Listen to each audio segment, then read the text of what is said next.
We are so excited to be in conversation today with our partners from Oakland Children's Hospital. I'd like to firstly introduce Dr. Noemi Spinazzi. Can you say hi? Hello. And Dr. Dayna Long. Good evening. So nice to be here with everyone. We also have Christie Herrera, our Executive Director at OUSD. Hi, good evening, everyone. And myself, Maria Sujo, I'm the Kindergarten Readiness Manager. Excited to be here with you all. And we have a special guest as well today, Elizabeth Fuentes, who's an Oakland mom of 3. Elizabeth, do you want to say hi? Hello, everyone. And Ms. Flores, one of our pre-K teachers at Oakland Unified School District. Hello, everyone. Welcome. Great. Next slide, please. So tonight's focus is being in community and being in conversation with our community and our pediatricians. We'll be talking about COVID safety in young children, the vaccine, and what COVID-19 safety looks like in our programs and ways to stay safe. We will pause for questions throughout this presentation, at which point we will be letting you know to please either use the chat feature or raise your hand for your question. So we will definitely be taking some time for questions throughout. So please hang on to your questions. Also, halfway through our presentation today, we will take a very short 2-minute pause to give our translators a moment to rest their brain. They've been working the entire day, and we want to make sure that translation is as good as it can be. Next slide, please. So with that said, I'm going to invite Dr. Spinazzi to take it from here on COVID safety for children. Thank you so much, Maria, and thank you so much to the early childhood education community for inviting me back. Last time I was here, I was super pregnant, and it's good to be back here with you tonight, again, to talk to you about COVID-19 and kids. And unlike the last time I was here, this time we're back in school.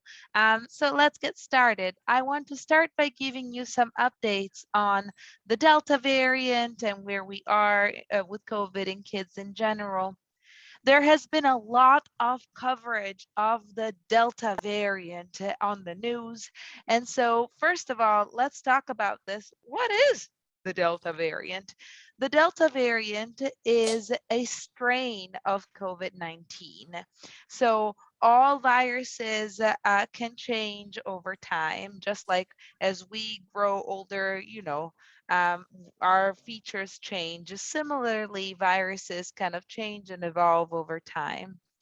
This Delta variant, this strain of COVID-19 has been a reason for concern because it's more easily transmitted between people and because it seems to cause more severe disease, especially in adults. So we've seen it on the news a lot, and it's become so prevalent that 99% of new COVID infections in the United States are now caused by this Delta variant or Delta strain. So this is the type of COVID-19 that I think we're going to be dealing with going forward, unless, although hopefully not, primeramente Dios, we don't have even more infectious variant come along. I do have some good news, some silver lining, and that is that all the measures that work to decrease spread of COVID work against this Delta variant. So the mask, the vaccines, they all work. So yes, we are dealing with a version of COVID that is more contagious, and we still have good protection against it. Next slide, please. And so there's been a lot of discussion and a lot of questions about the vaccine. And I just really want to spend the majority of my time with you tonight talking about the vaccine and hopefully answering questions. And I want you to ask me hard questions, okay? This is not the time to be shy. If something's been on your heart and on your mind, ask it tonight. You can ask it anonymously if you don't feel comfortable sharing your name. But I really am here to see if I can answer questions for this community. Next slide, please. And it's really important to be talking about the vaccine because the vaccine has been approved for adults now for almost a year, and it's been approved for children 12 and older for almost half a year. And what we are expecting is that the vaccine will be available for children 5 to 11 years old starting in early November.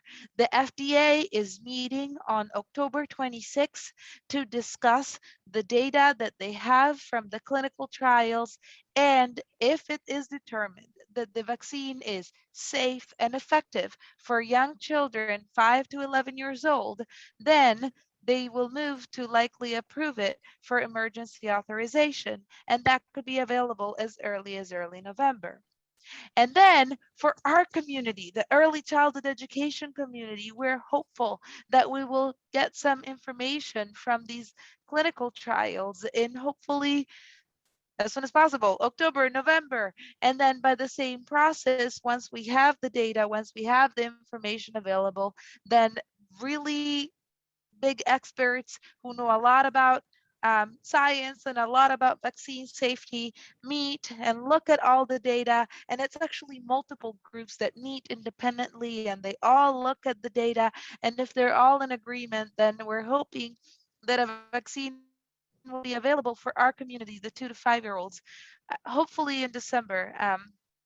And then for my baby and the younger kids, 6 months and older, we might be hearing some information in early 2022.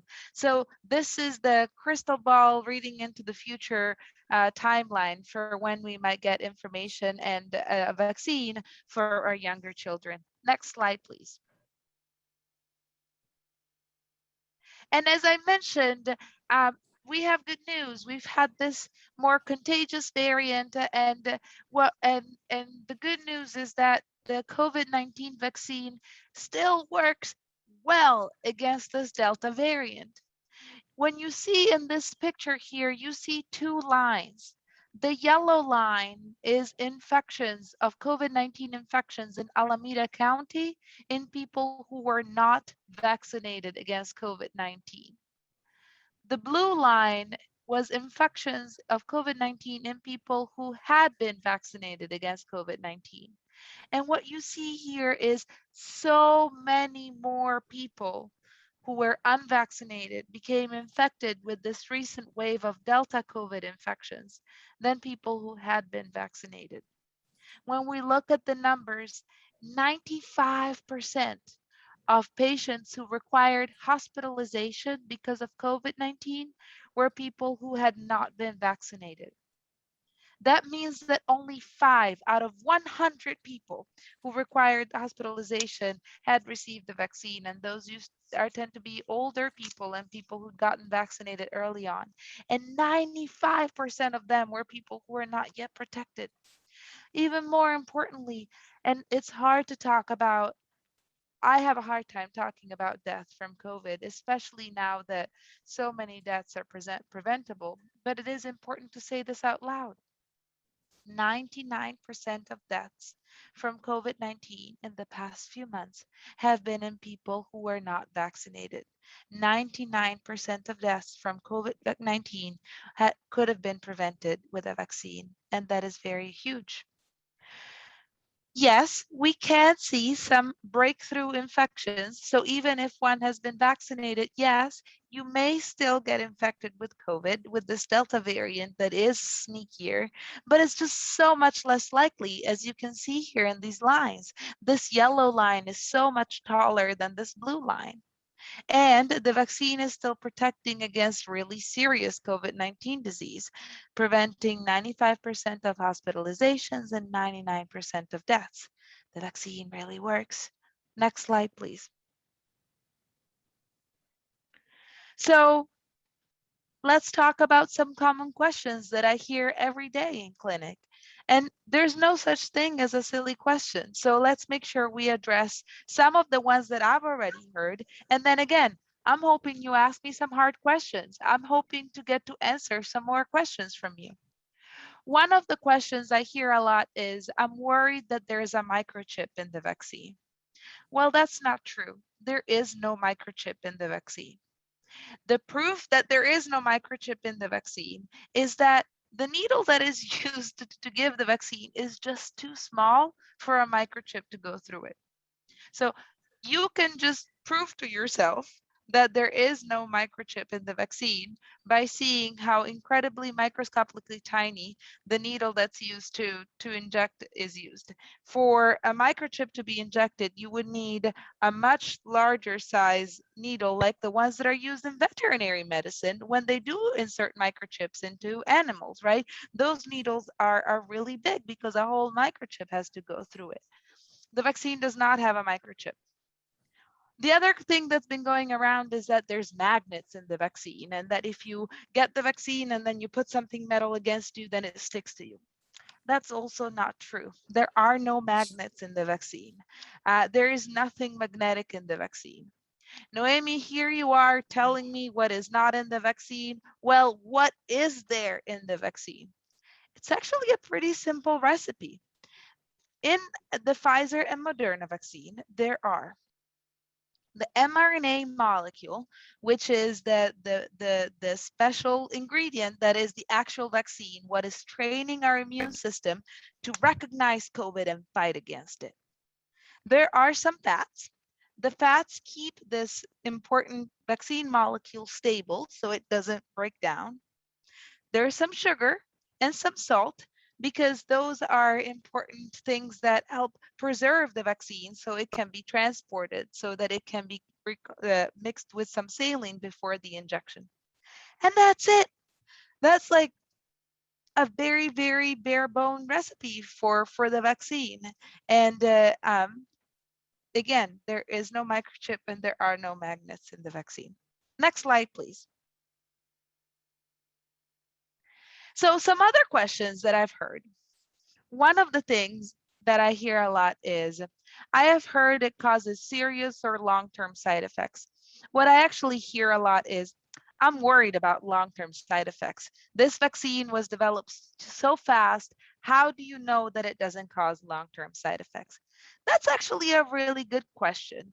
And I had to research this a lot because, as I mentioned, I was pregnant when I got my COVID-19 vaccine. And so I wasn't making a decision just for me. I was making a decision for my baby. And you best believe that when we're making decisions about our kids, we look extra cautiously at this. So how do we know that the vaccine doesn't cause long-term side effects? Well, first of all, I want to acknowledge that I'm not God and I don't have a crystal ball. And so I don't read the future. But what I can tell you is that in medicine, when it comes to vaccine, long-term side effects appear within 2 months of receiving the vaccine. So long-term effects are things that last a long time. And these long-term effects caused by the vaccines appear within 2 months of getting the vaccine itself for any of the vaccines that we have and that exists and are available for children and for adults. That is why when vaccines are developed and studied for safety, they have to collect at least 2 months of data, of safety data, before they even make it available for the public. Trust me, in the past few months, I've gotten a lot of calls from parents of children who are younger than 12 saying, Noemi, would you please just give my kid the shot? And my answer is, no, sorry, I can't. I don't have that safety data. We as doctors are not daring to give medicine like vaccines without having the safety data. What we know about the COVID-19 vaccine is that as they have watched individuals who have received the vaccines for 2 months, 3 months, 4 months, 12 months for some of us. Now I got my first shot in December, so I'm coming up on 10 months, but people who were parts of the trial have now been watched for 15 months. is that we have not seen significant long-term side effects. That's great news. That was a valid concern. As far as serious side effects, there are a couple of serious side effects that we need to talk about. Specifically, some people have an allergic reaction to the vaccine. It's very rare. 4 people in every million doses given. That's really rare. It's like winning the lottery, kind of rare. But that's why we watch patients and we don't let them leave after they've received the vaccine for at least 15 to 30 minutes to watch for allergic reactions. The other potential side effect is something called myocarditis. That's an inflammation of the heart. That's also really rare. It's 70 per million doses, a little more common than the allergic reactions. This is why we tell patients, hey, if you develop chest pain or shortness of breath, you need to come see me right away because we would need to evaluate you for this.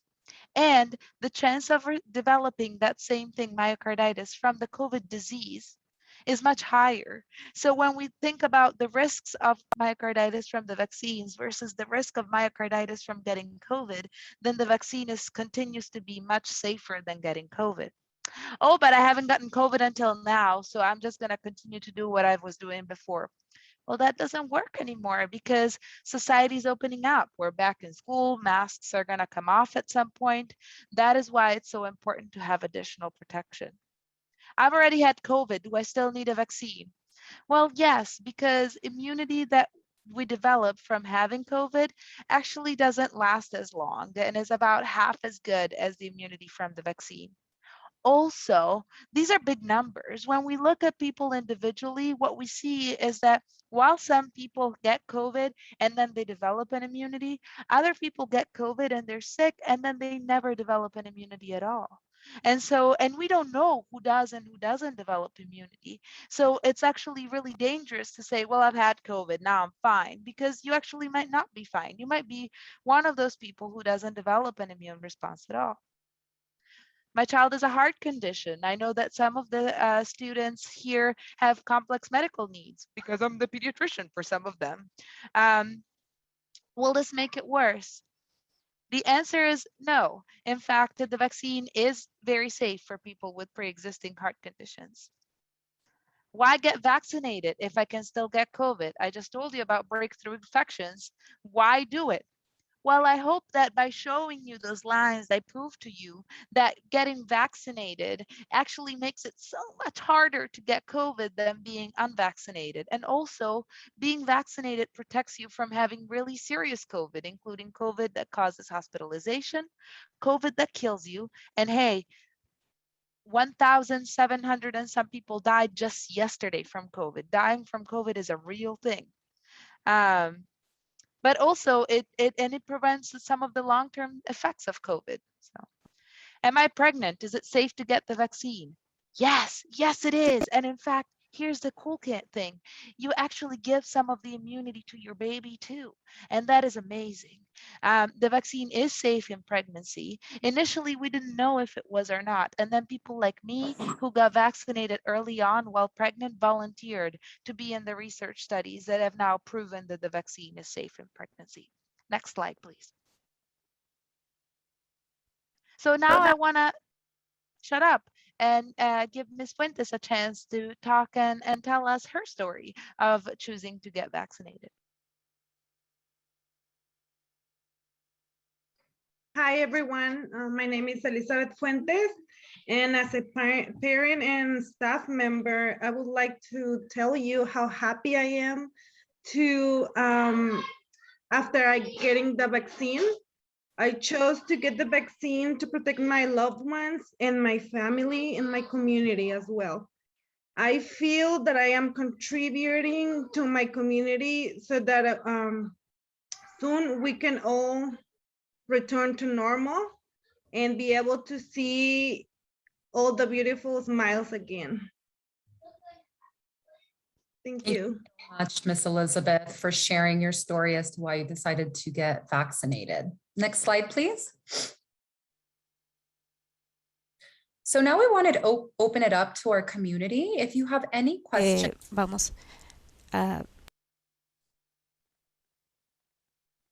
If you have any questions, please put them in the chat, or you could use the raise your hand feature. And that's why Dr. Spinazzi and Dr. Long have joined us to answer your questions.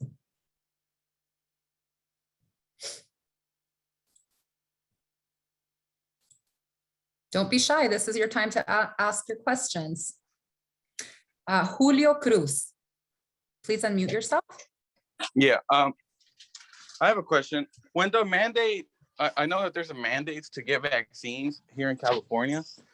And do you have any idea of when that's going to go into effect, and what's the scheduling like for the little ones to get the vaccine? I Yes. can answer. Oh, go ahead. Go ahead, Dr. Long. Go ahead. Dr. So thank you so much. That's a great question. And so the mandates they depend upon where you work and what type of organization. So Dr. Spinazzi and I work in a hospital, and for us, for healthcare organizations, that mandate went into effect by October 1st. All employees had to show proof of vaccination or proof of an exemption. For schools in California, I'm really pleased that our governor signed legislation that says that it will start next fall, and it's going to be rolling. And so it will be for the high school and the middle school students first. And I think that the details are still coming out, but it's beginning next fall with the older children. And then for other sectors, it really depends upon your employer. I know that there are some organizations that have a December cutoff for requiring either vaccination or proof of exemption. Okay. Thank you both. Thank you. That was well explained. Thank you. Yeah. There's a question. Another question from Leo. Sorry, when will the vaccine be open for 5 to 11-year-olds, and how will you be able to sign up? So I love this question. And like Noemi, I also have little ones whose lives are at stake here. And so we are hoping that after Halloween, there will be approval to start the vaccination for our 5 to 11-year-olds. The FDA is currently examining safety data, and we all hope that within the next 2 weeks, we will know when the vaccination process is going to start for our kids. And how will you be able to sign up? So your healthcare professionals, your clinics are going to be ready to start administering the vaccine as soon as we get the FDA approval. And so we work at Children's Hospital in Oakland. I know we are set up to do the COVID vaccines. There are also a lot of pharmacies that have the vaccinations as well. And I just want to add one thing, which is that I've never felt as much a part of a community as during this pandemic, because we've really all been in this together. Like it's been the uniting factor amongst us all. And so I also think that once the vaccine is approved, there may be a period of a couple of weeks where, because it's not, when it was approved for younger teenagers, 12 to 16, it was still the same vial and the same vaccine, and there wasn't a need for new distribution and new instructions. With the younger kids, what we're likely going to be using is a smaller dose that is still shown to be really effective and really, really safe for younger kids. And of course, younger kids, smaller body, smaller dose. So that may require just a couple of weeks of training and getting set up for it. And then I'm also wondering, where I know that public health is thinking about how to distribute it widely. So I think that once there is approval, what you're going to see is a couple of weeks of people gearing up to figure out how to do it equitably and how to do it effectively. And then once that is figured out, then we're going to be set to go, and we're going to be excited to get shots in arms. So there's a wonderful question in the chat about kids with special needs and kids with complex medical issues. And so both Dr. Spinazzi and I are we can't reinforce enough the importance of vaccination for everyone, but we know that COVID, it impacts people with chronic illness more. There are differences in sort of morbidity and mortality amongst people that have other health conditions. And so absolutely, for your child that has any special needs, whether it's autism or seizure disorder or any condition that makes them vulnerable, we absolutely recommend vaccination. And that includes kids with chronic medical illnesses, whether it's heart problems or asthma or diabetes. It's even more of an incentive to make sure that you're vaccinated. And I see as they're coming in some questions about boosters. Those are excellent questions. So can I just take a moment to explain the thinking behind boosters? So what we are seeing is that the more time passes from when we've gotten the vaccine, it seems like, especially for older people and for people who are at higher risk of coming into contact with COVID, like people like me who work in hospitals, that there is a higher chance of getting COVID.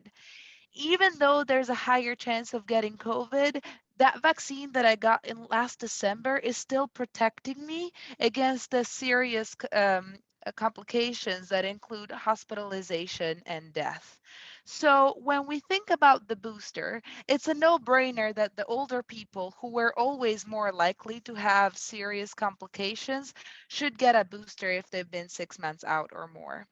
When we think about people who are in constant contact with people who have or might have COVID, then it makes sense to boost them, but that was actually more of a conversation at the FDA level.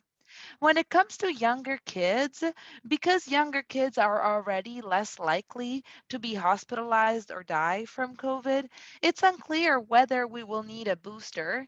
We might need a booster later on, maybe in a year or two. But the hope is that as more people get protected overall, that we're going to be coming in contact with COVID a lot less. And then the younger people who are always less likely to be hospitalized or die from COVID are going to remain protected from the initial 2-dose vaccination, while those who are older are really the priority for boosters, as well as those who are more likely to come into contact with COVID. And we're learning together, okay? So that's the tricky part about showing up here and talking to you about what should we do, is that things evolve as the virus changes and as we learn more. So the recommendation might change when we come back to talk to you in a few months. And that's why we like to continue to be invited, because we want to share with you the most up-to-date information as it comes through. So there's a great question from Minerva about what about children that are born premature? So I just want to say absolutely yes, 1,000%. Mind you that we are talking about opening up vaccinations for 5 to 11-year-olds. And so that premature baby will now have to be at least 5 in order to get vaccinated. But we know that prematurity can lead to chronic lung disease or other medical conditions. And so absolutely, they should be vaccinated. I also want to link into EC's next question about the Moderna vaccine. And so even amongst us as healthcare providers, we received different vaccinations. We received the best vaccine for us, which was the one that was available that day. And so I received the Moderna vaccine. And at this point, people are getting boosters for Pfizer, not necessarily for Moderna, but it's simply because we just don't know yet about what the data is going to look like for the Moderna vaccine and what the FDA is going to say about guidance around boosters. And so we're just going to have to see. Noemi, do you want to add to that answer about the Moderna vaccine? Just that, again, this is where I become more trusting of the vaccine in general, is when I hear questions like this, like yours, and I think about the answer. If Moderna seems more effective, why isn't Moderna being given to kids too? And the answer is because we don't have the data on safety and effectiveness on kids. And so if we don't have that information, we're not going to do it. That's why I feel trusting when I hear this has been shown to be safe and effective, so I'm recommending it for you, is because it's actually been shown to be safe and effective. And if it's not been proven to be safe and effective, then it's not offered. And yes, Moderna is studying to make sure that it's safe and effective in kids. And when they have that information, if they have that information, then they'll make it publicly available. And then different groups that are not affiliated with Moderna and don't benefit from Moderna all decide whether that data is trustworthy. And then if we're all in agreement, only then would it be made available to children. That's where I earn the trust, because there are actually so many barriers before things get into our arms that are meant to ensure that things are indeed safe and effective.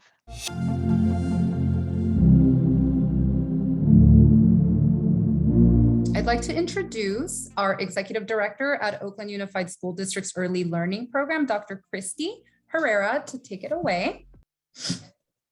Hi, good evening, everybody. I just want to go over some different protocols that we have at school in early childhood in Oakland. And again, I'm seeing that we need to speak a little slower, and I will slow down. Thank you. So a couple of things you've seen when you've been coming to drop off your little ones is that we're doing health checks, really trying to get people to use that Parent Square app as best as they can.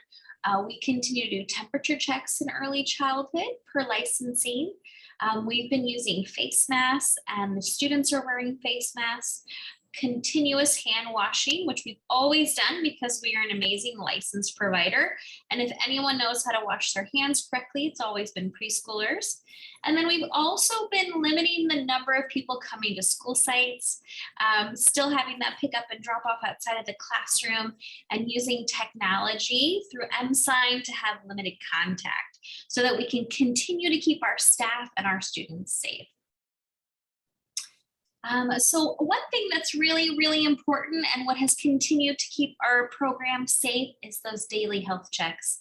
So if you have a child who has any symptoms, please keep them at home. If you are having symptoms or if you've been exposed to somebody, please keep them home. That is one of the best ways to limit the spread, is that if you're even one bit worried, keep them home. That's been the one way that we've been able to keep those infections from spreading in schools. If you're worried that this has nothing to do with COVID and it might be some allergy symptoms or asthma, make sure you talk to your doctor. If we can get a note from that doctor saying, hey, don't worry, the sniffles is from allergies, of course we want that child to be in school, but really, really need some documentation to know if that symptom is related to asthma or allergies, as sometimes they can look similar, specifically in young children. If you would like to revisit our sick policy, we can provide any information that you might need. And then really, really utilizing that daily health check. All the questions that look like symptoms of COVID are in there. If you've been exposed, if your child's been exposed, or if anyone close to you has tested positive, those are all the reasons to keep your child at home. So a big question I get is that when can my child return to school? Well, in Oakland, we have something called the health screener through Parent Square that I mentioned. And if you select yes in any of those questions, it generates a letter to you, letting you know any next steps. Most importantly, that quarantine time is 10 days. If you're really convinced that this is not COVID, but they are showing COVID-like symptoms, and like I mentioned, it's allergies or asthma, that's where you need to connect with your child's doctor to get some documentation.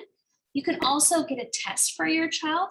It needs to be a PCR test and not a rapid antigen test. And the reason is that it's looking, we need that clearance to have the child to return to school. If there's a 10-day quarantine and you know for sure it's not COVID, we still need that test or note from the doctor. Super important. If you don't want to test your child, totally understand. They still need to stay at home for 10 days and they absolutely cannot return within those 10 days if they have a fever of any kind. And let's say it's the 11th day and they have a fever, they still can't return. They need to be fever-free as well. Again, we have PCR testing. A great website is called Test the People. They're right behind Children's Hospital. They literally give you results in 12 hours, sometimes less. Unfortunately, some of our sites are not at the primary sites, the school sites aren't testing kiddos 4 and under. It's a thing with consent and swabbing. So I really recommend using any community-based sites right now. And my personal favorite, I'm not promoting them in any way, is Test the People. They're just very quick. They have their lab right there and they are connected to Children's Hospital. I'm also running the slide deck, so hold on just 1 second. All right, I think that's me. Happy to answer any questions in the chat too, so please rate them. Thank you, Christie. I want to reiterate what Christie just said about testing, because one thing that we get to celebrate is school has been back in session for many weeks now. And there have been kids who have come to school with COVID. And what we have seen is that transmission within schools has been really low, even though we get COVID that's coming into the community. We stop it. And you know how we stop it? Well, we stop it by stopping kids from coming in when sick. And then if someone kind of comes through anyway, then we're stopping it with things like testing and masks and hand washing. And I want to take a moment to emphasize testing, because I know that the moms here, the dads here, that they know when their kid just has a little bit of allergies and they have a little bit of a cold. But that's the thing about COVID, is sneaky, and it can look just like allergies. It can look just like a cold, especially in a young kid. That's why testing promptly with rapidly available results is crucial to investigate symptoms as well as exposure. When should you get tested? You should get tested if you've had a confirmed exposure to COVID-19. You should get tested if someone in your home has tested positive for COVID. And if you have any symptom that could be caused by COVID, and yes, that includes the lowly runny nose, the cough, the sore throat, the headache, the feeling tired, vomiting and diarrhea can be COVID, red eyes can be COVID. We gotta just keep it broad, and when in doubt, get tested. Next slide. And there are 2 types of tests, and Ms. Herrera mentioned them. One is a rapid test. You can do it at home. They are quite sensitive. They're pretty good tests. The results are available in 15 minutes, and you can use to test yourself after an exposure. And they are available for Oakland Unified students and their family, as well as local pharmacies. These are not accepted by Oakland Unified if someone has symptoms and wants to return to school. If someone has any symptom that could be attributable to COVID, you need a PCR test. A PCR test is a little bit higher end test. It's considered a gold standard. Results are available in 1 to 3 days, even though at Test the People, somehow they make it happen in 12 hours. They're used to test when you have symptoms, but also if you've had an exposure. They're available through your doctor. They're available at local pharmacies. They're available in the community. The way it happens looks the same. They stick a Q-tip up your nose. They tickle you quite a bit. Oftentimes you feel like sneezing for the next few minutes, and then it's over. And then they put it in, you put it in a little card or a tube, and then it gets processed. But the difference is just how the district uses them and when they're allowed for different things. Am I passing it back to you, Christie? No, you're continuing. Awesome. I love talking. I also want to talk about masks, because I think that masks have been a savior in this pandemic. And when you look at the map of COVID spread, you notice that Alameda County has actually done better than most. And I do believe in part it's because we've stuck to our mask mandates. So who should wear a mask? Anybody who's over 2, unless they have specific medical reasons for not being able to wear a mask. That might be, for example, that they can't safely remove the mask on their own because of motor difficulties. They should be worn any time you're in public, anytime you're indoors in places that are not your home, and they should be worn outdoors. What kind of mask is the best mask? The best mask is the mask that stays on the face. Because if a mask is uncomfortable or itchy or not quite right in terms of the fit, then a child will not want to wear it and will take it off. And if the mask is off, it doesn't work. Ideally, you choose a mask that has many layers. So a surgical mask has more microscopic layers than a cloth mask, although some cloth mask brands have multiple layers. You can also layer more than one mask if you feel so inclined, although that's not necessary. You want to make sure that the mask fits over the nose and mouth. A mask that's sitting under the nose doesn't work. The mask needs to be properly worn to cover both the nose and the mouth. Okay. Now, I want to take a moment to say, for some kids, especially younger kids, and especially some of our kids who have autism or other special needs, it is harder to learn to wear the mask and tolerate the mask. Your school team can be partnering with you and your child to think about tricks of the trade for how to tolerate the mask. Just don't give up on the idea that a kid can tolerate a mask. I believe in the unlimited potential of children, and it might be that we need to try a different brand, a different fit, a different material, but let's keep trying until as many kids as possible are tolerating masks. Next slide, please. And as always, wash your hands, disinfect your hands, gel your hands before, whenever you touch a high touch surface, so doorknobs, light switches, cell phones, as well as before eating and after using the bathroom. Next slide, please. What else do we have to protect us? Avoid big gatherings indoors. The air exchange prevents COVID from sitting there and prevents transmission of COVID. So the more time we spend outdoors, the lower the risk. The chance of spreading COVID outdoors is as little as 1%. That's awesome. And if you're wearing your mask outdoors, that's even better. Air filters are being placed in classrooms, and early childhood education is being prioritized in Oakland Unified because we know that the vaccine will be available to younger children last. Open the windows whenever possible because that improves the air circulation and air exchange. It's not easy to distance young kids, and that's why it's not an emphasis in early childhood education. But whenever possible, take a step back. Don't be so close to other people. Keeping groups consistent is also important. If I'm hanging out with a group of 10 kids today and another group of 10 kids tomorrow and a different group of 10 kids the next day, there's just more chance for intermingling and for one kid to then spread it to others. And then disinfecting surfaces is not particularly helpful because you're disinfecting and then someone comes along and touches it again. And so really the high touch surfaces should be what's prioritized. Next slide, please. And then I want to pause again and open it up for questions again. And I want to take the first one that's in the chat because it's near and dear to my heart. Is the shot safe for the pregnant woman?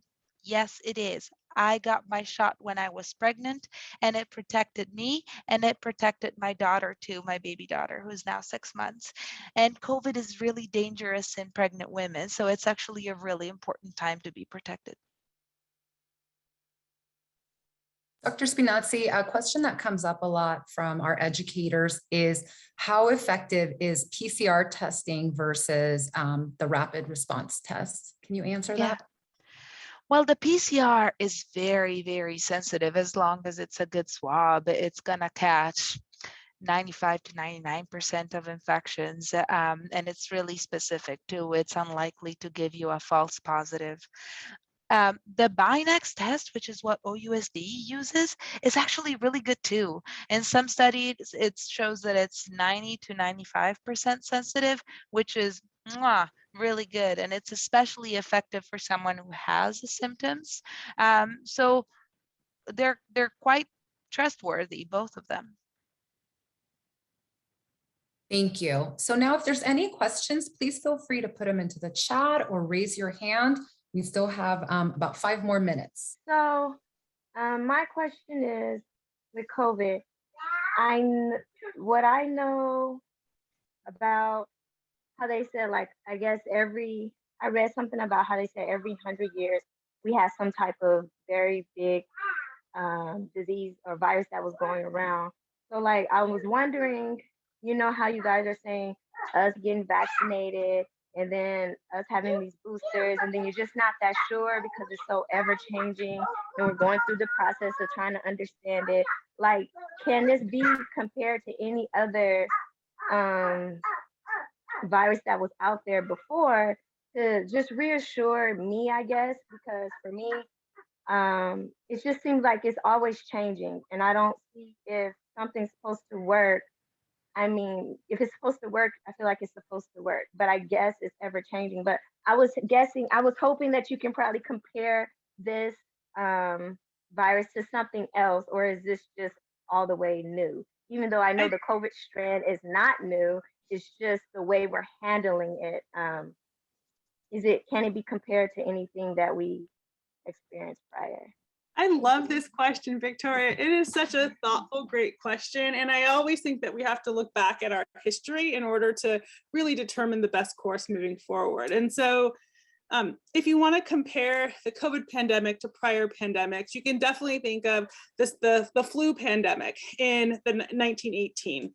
Right? And the flu is a virus, the influenza virus, much like COVID is a coronavirus. The flu virus, when it initially mutated into the Spanish flu, it wiped out over 600,000 people. And if you look back at the literature, their control measures were similar to ours in terms of masking and social distancing and shutting down businesses and shutting down schools. The big difference between COVID and the Spanish flu was that there was no vaccine back then.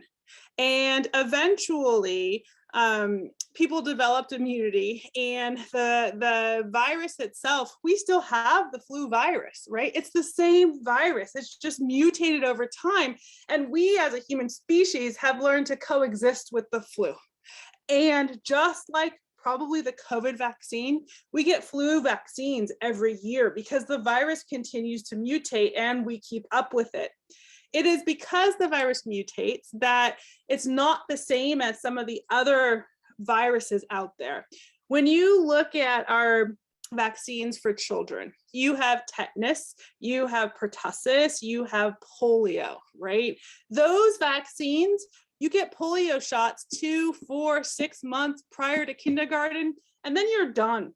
Your body has antibodies that continue to protect you. The polio virus, knock on wood, it's a different type of virus, or Dr. Spinazzi's head, right? It's a different type of virus, and it doesn't mutate as quickly as these coronaviruses or these flu viruses.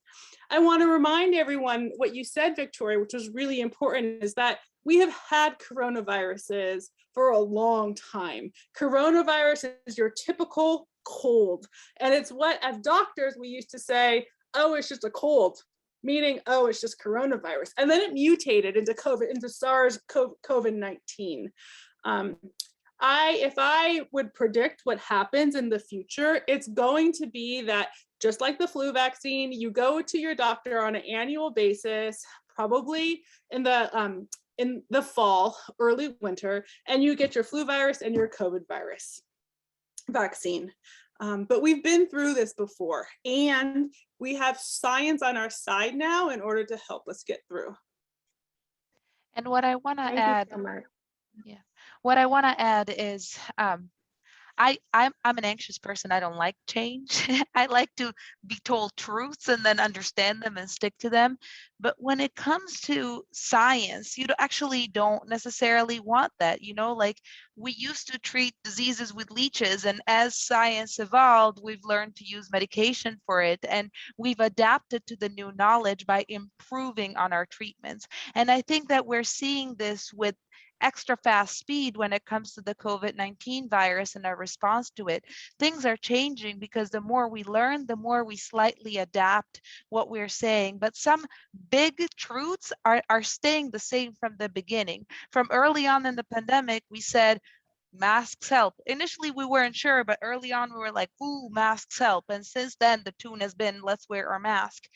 From when the vaccine was approved, we said the vaccine protects. We now understand a little better how to make it protect us as best as possible, but the big themes have not changed. We're slightly improving on our knowledge, and as we improve on our knowledge, we update the recommendations. I don't expect like major changes in those like big concepts, just some fine tuning as we learn more, which is what you'd expect from good science. Thank you, doctors. We also have another question from Adrian and then Al-Dafari. Adrian, do you want to unmute yourself?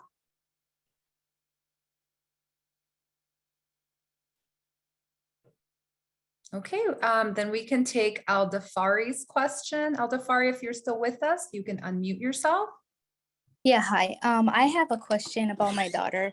She's 5 years old. She goes to kindergarten.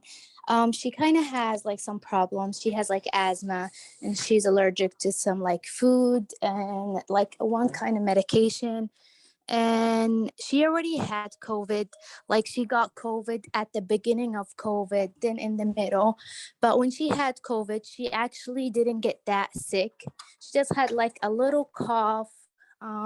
She didn't get that much sick, but what I was wondering if when she gets the vaccine, so they said sometimes if you get COVID, you get like immune to it a little bit. So mostly when she gets the flu, sometimes she would get like really, really sick, but with COVID, she didn't even get that sick. So I was wondering, like, since she already got COVID twice, and the times that she got it, she wasn't that sick more. Isn't it better like not to risk, that getting the vaccine, because I don't know how her body's gonna react to the vaccine. She's already got the COVID and not shown that much symptoms. So that's a really great and thoughtful question as well. And the answer is she should absolutely get the vaccine. What we do know is that after you have COVID, just like any other viral infection, you can develop antibodies and you can develop what they refer to as natural immunity.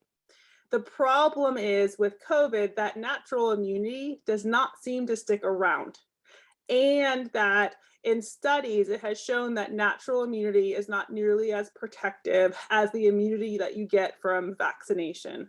Now, I'm super pleased that your daughter didn't get that sick, but that doesn't necessarily mean that she won't get COVID again, or that if she gets it again, it's a different strain, it's a different variant, and that she could have more symptomatology next time. And so the best thing to do, and my recommendation for you, is that you get her vaccinated to prevent her from even getting COVID again in the first place. Okay, thank you. We also had a question in the chat that said, do you recommend vitamins for kids? So typically, as long as your child has a healthy, well-balanced diet, your child should be getting all the nutrients that he or she or they need. And so we're talking about a healthy diet, meaning fruits, vegetables, whole grains, and proteins. Now, if you have a kid that has a nutritional deficiency or iron deficiency anemia, or for some reason has to stay away from an entire food group, then we do recommend vitamins.